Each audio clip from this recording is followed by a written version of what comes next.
Ini saya dah lupa, tapi pengarah dia Ismail Yusof. Antara pelakonnya Fatimah Abu Bakar. Oh, dahsyat.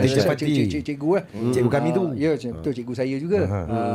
Abang Zaidi Omar. Hebat. Zarin Min, saya ingat lagi. Cerita pasal keluarga. Dan saya suka cerita tu pasal cerita tu dekat dengan diri saya.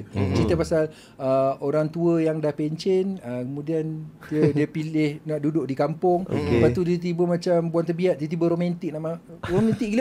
Sampai jadi buang mulut. Kenapa mak kau berpegang-pegang tangan, peluk dengan bapak kau sini sana? Sudah. Rupa anak dia tak tahu. Mak dia nanti akan meninggal. Bapak dia dah tahu.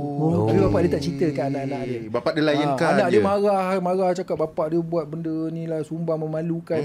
Sedangkan dia, orang tua perlukan kasih sayang, perhatian. Benda tu dekat dengan saya. Saya kalau cerita bab-bab pasal mak bapak, memang saya akan cepat rasa lah. Saya seronok cerita tu. Itu cerita yang saya suka. Masa buat cerita tak adalah kita fikir nak menang, nak apa semua. Kita enjoy cerita tu. Ikhlas je bang Ikhlas je. Semua saya geram dengan Abang Zaidi Omar lah. Kenapa? Sebab ada satu scene yang panjang tu sebenarnya. Dialog dia panjang. Saya tak dialog pun, saya reaction je. Kali masa kita rehearsal, director saya ni, Ismail Yusof ni, dia cakap kita tak payah pakai skrip. Kalau betul dalam situasi sebenar dia, macam mana? Kau cakap apa? Yang tu saya cakap tu spontan, dialog sendiri tu. Yang panjang tu. Saya marah bapak saya apa semua tu. Abang Zaidi cuma cakap macam ni, Azan, abang rasa abang tak nak bercakap. Abang tak ada reaction. Sedangkan dialog dia sebenarnya dialog dia memang panjang. Dia selamat. Dia tak nak bercakap. Dia cuma cakap pinggang saya, leher saya macam ni. Ada dialog 1-2 je, lepas tu habis.